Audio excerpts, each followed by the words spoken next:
Les agents hospitaliers étaient dans la rue ce jeudi matin. Ils viennent de tous les établissements de santé du Finistère et se rejoignent à Morlaix car l'union syndicale estime que l'établissement est en danger.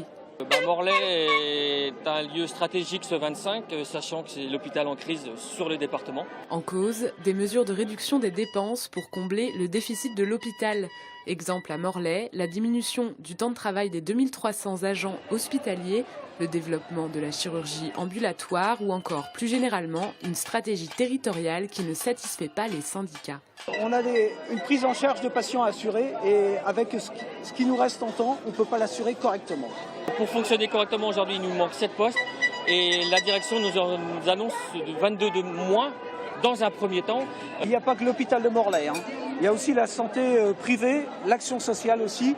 Et on a décidé de faire une convergence par rapport à tous ces problèmes parce qu'eux aussi rencontrent des problèmes. En fait, cette journée, elle est pour mettre en évidence des problèmes de répartition d'offres de soins sur le territoire. Morlaix n'est pas le seul établissement de santé dans cette situation qui touche tout le département et même la France entière. On est tout à fait effectivement dans la ligne de ce qui se passe dans les autres hôpitaux bretons et français, pour les raisons que je disais tout à l'heure de l'imposition de mesures nationales et du plan d'économie nationale. Donc on prend tous à peu près les mêmes mesures de réduction des jours de temps de travail quand c'est possible. Donc on est sur les mêmes dispositifs à peu près partout. Les mesures arrivent relativement brutalement parce que le déficit de l'hôpital de Morlaix est très récent. On est en déficit en 2014, nos prévisions de 2015 sont encore plus déficitaires qu'elles ne le sont en 2014 et donc l'objectif c'est de revenir à l'équilibre.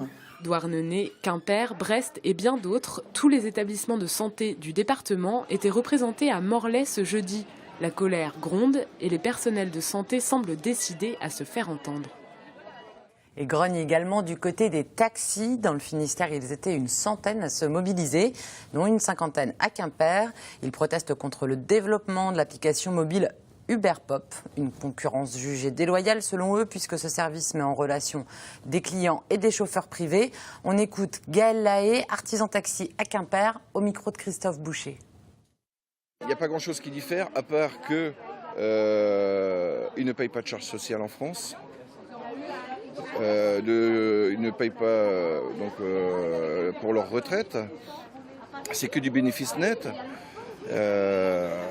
Quand on voit aujourd'hui un étudiant qui fait qui est VTC avec Uber Pop, qui gagne 4 000 € par mois net d'impôts, je sais pas, mais moi je trouve pas ça normal.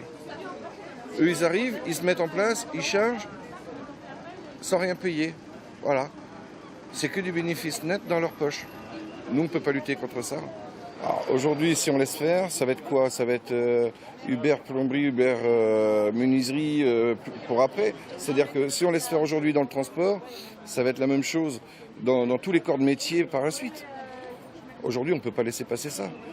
Et ça va être quoi? Ça va être la mort du système social en France, la mort du système